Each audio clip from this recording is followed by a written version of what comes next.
con los hechos más resaltantes de las últimas horas. Y vamos a iniciar en Perú porque, como les contábamos también en los titulares, el izquierdista José María Balcázar fue elegido presidente del Parlamento peruano y asumió de inmediato la presidencia interina del país tras la destitución de José Gerí. A sus 83 años se convierte en el octavo jefe de Estado desde el año 2016, en medio de una marcada inestabilidad política. Gobernará hasta el mes de julio, cuando asuma el mandatario que resulte electo el 12 de abril. Balcázar obtuvo 60 votos en una sesión extraordinaria celebrada en la sede del Congreso en Lima. 4 legisladores aspiraban al cargo, entre ellos María del Carmen Alba, expresidenta del Parlamento y dirigente de Acción Popular. Finalmente, la mayoría parlamentaria inclinó la balanza a favor del dirigente de izquierda para conducir esta transición. Perú arrastra desde 2016 una crisis institucional constante que ha sido marcada por choques entre un legislativo fuerte y un ejecutivo que se ha visto debilitado.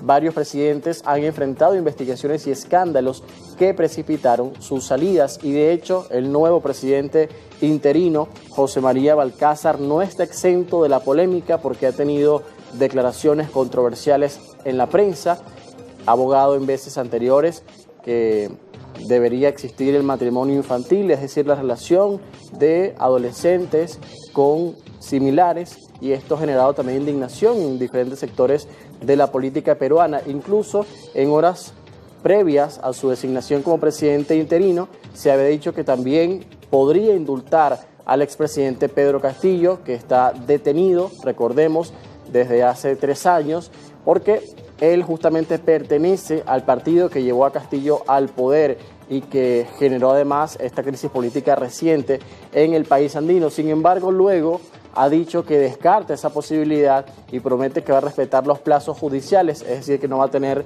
ninguna concesión con el expresidente de izquierda, que permanece, como les decía, detenido por irregularidades, así como irregularidades han marcado a los diferentes presidentes que han pasado durante estos últimos años en la historia de Perú. Y el expresidente interino, José Gerí, manifestó este miércoles en redes sociales que deja el cargo con tranquilidad y agradecido por haber servido al país. Anunció que retomará su congreso tras ser destituido por el Parlamento debido a reuniones reservadas con un empresario chino. Gerí, de 39 años, había asumido la presidencia en octubre luego de la salida de Dina Boluarte. En su mensaje afirmó que gobernar fue un honor y que, aunque el tiempo fue corto, actuó con responsabilidad y compromiso. Señaló que deja encaminada la organización de elecciones limpias y el fortalecimiento de la seguridad frente a la criminalidad. Sin embargo, el Congreso lo removió por considerar que incurrió en conductas indebidas y no era idóneo para el cargo. La Fiscalía lo investiga por presunto tráfico de influencias tras una cita encubierta con un empresario vinculado al Estado y por supuestas irregularidades en contrataciones. Su salida se produce en medio de esta prolongada inestabilidad política que ya les contaba y que ha vivido Perú desde los últimos 10 años, con constantes cambios en la jefatura del Estado. El país va a celebrar elecciones el próximo 12 de abril para escoger nuevo presidente y renovar el Congreso. Por supuesto, este es un tema destacado en América Latina y más adelante también lo vamos a estar analizando con un invitado especialista que recibiremos la mañana del día de hoy. Vamos a cambiar de tema porque continúan las tensiones entre Irán y Estados Unidos y los medios internacionales incluso están vaticinando un nuevo conflicto que también podría incluir a Israel, quien podría lanzar un ataque en conjunto con Washington, según algunas fuentes que llegan directamente desde Medio Oriente. Pero previo a esta filtración, la Casa Blanca advirtió a Irán que lo más conveniente es cerrar un acuerdo con Estados Unidos, mientras el presidente Donald Trump volvió a dejar abierta la posibilidad, como les decía, de una acción militar, y esto eleva las tensiones. La portavoz Caroline Leavitt aseguró que existen argumentos para un eventual ataque, pero insistió en que Teherán puede evitarlo. El presidente siempre ha sido muy claro con respecto a Irán o cualquier país del mundo. La diplomacia siempre es su primera opción e Irán haría muy bien en llegar a un acuerdo con el presidente Trump y con esta administración. Washington reiteró que impedirá que Irán desarrolle armas nucleares por cualquier vía. Las declaraciones se producen tras una segunda ronda de conversaciones indirectas cerca de Ginebra con mediación de Omán. Aunque ambas partes acordaron seguir dialogando, reconocen que aún están lejos de acercar posiciones tras la pausa provocada por un reciente conflicto de 12 días entre Irán e Israel que ocurrió en junio. Teherán también afirma que trabaja en un marco preliminar para continuar las negociaciones. Estados Unidos exige que el acuerdo incluya no solo el programa nuclear, sino también los misiles balísticos y el apoyo iraní a grupos armados en la región. Irán, por su parte, pide el levantamiento de sanciones y advierte que responderá ante cualquier ataque.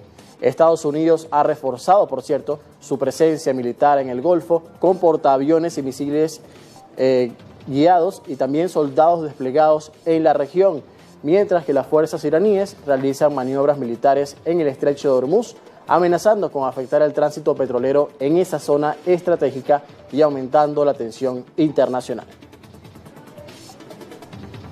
Y vamos a cambiar de tema. La tensión que continúa es la de Cuba y Estados Unidos y también se pronuncian varios aliados de La Habana. Es el caso del presidente ruso Vladimir Putin, quien recibió este miércoles en el Kremlin al canciller cubano Bruno Rodríguez Parrilla y reafirmó que su país siempre estará al lado de La Habana frente a lo que consideró bloqueo energético de Estados Unidos.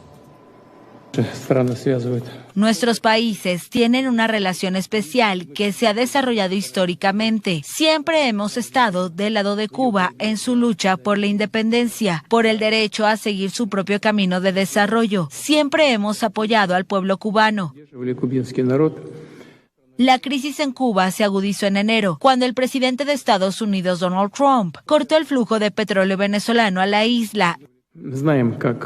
Sabemos lo difícil que ha sido para el pueblo cubano luchar durante todos estos años, durante todas las décadas de la independencia cubana, por su derecho a vivir con sus propias reglas y defender sus intereses nacionales. Sin embargo, Moscú aún no se ha comprometido públicamente a enviar combustible ni ningún otro tipo de ayuda. Y quiero agradecer especialmente también la solidaridad rusa expresada por el señor presidente y por el gobierno ruso, por el canciller, de manera sólida y permanente frente al endurecimiento del bloqueo contra Cuba y más recientemente en relación con el cerco energético. Y de hecho ya Trump ha afirmado que Estados Unidos está negociando directamente con Cuba y al parecer, según reportes de algunos medios, Marco Rubio, el secretario de Estado, estaría conversando con el nieto de Fidel Castro, quien, según algunas estimaciones y consideraciones, sería el encargado de dirigir una eventual transición en caso de que se dé la caída del actual modelo cubano. Vamos a seguir hablando de la isla porque la crisis de combustible en Cuba obliga a muchos trabajadores a reinventarse para sobrevivir. En La Habana, los triciclos eléctricos y los bicitaxis ya dominan las calles ante la escasez de gasolina. La isla enfrenta una severa emergencia energética agudizada por el fin del suministro petrolero desde Venezuela. A esto se suman las presiones estadounidenses para sancionar a países que vendan crudo a La Habana. El gobierno comunista aplicó restricciones en la venta de combustible y redujo el transporte público mientras la gasolina en el mercado negro alcanza los $5 por litro. Ante la falta de opciones, muchos ciudadanos han sacado viejas bicicletas para poder movilizarse. Sin embargo, depender de la electricidad tampoco es garantía, porque los apagones prolongados que se repiten en todo el país también afectan la vida diaria. Los conductores aseguran que la demanda se disparó en la última semana y que los triciclos eléctricos no logran cubrir la cantidad de pasajeros. Y vamos ahora a Ecuador porque este país capturó a 9 presuntos disidentes de la antigua guerrilla de las FARC en la provincia de Esmeraldas, zona fronteriza con Colombia. Según el ejército, los detenidos pertenecerían al Frente Oliver Siniesterra, grupo que rechazó el acuerdo de paz de 2016 y que estuvo vinculado al secuestro y asesinato de un equipo periodístico del diario El Comercio en 2018. Durante el operativo se incautó un arsenal de alto poder con cerca de 20 armas largas y unos 3.000 proyectiles. La acción se produjo días después de la detención de alias Camilo, señalado como cabecilla de esa estructura, presuntamente dedicada al narcotráfico y la minería ilegal en territorio ecuatoriano. Las autoridades mantienen reforzada la seguridad en la zona ante la presencia de grupos irregulares.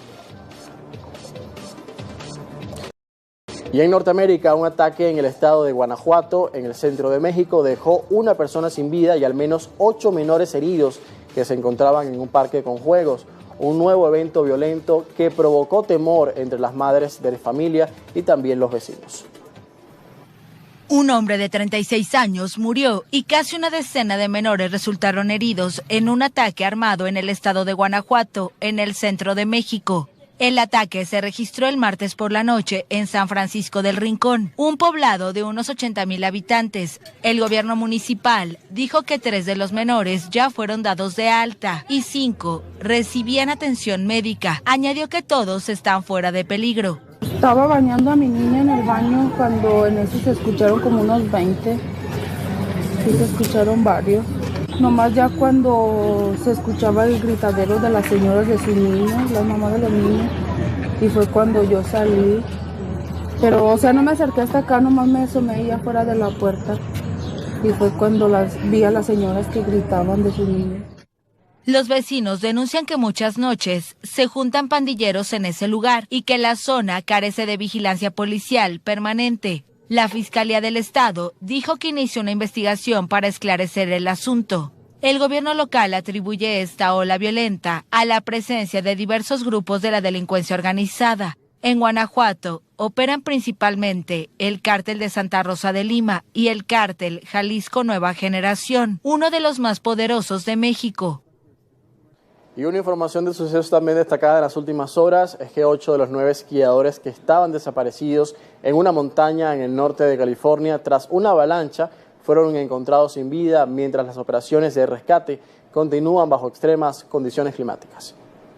Personas quedaron atrapadas en una avalancha que impactó a un grupo de 15 personas el martes en el Pico Castle, un conocido destino turístico de la Sierra Nevada de California, en el oeste de Estados Unidos. 6 personas fueron rescatadas en medio de intensas condiciones climáticas, un hombre y 5 mujeres.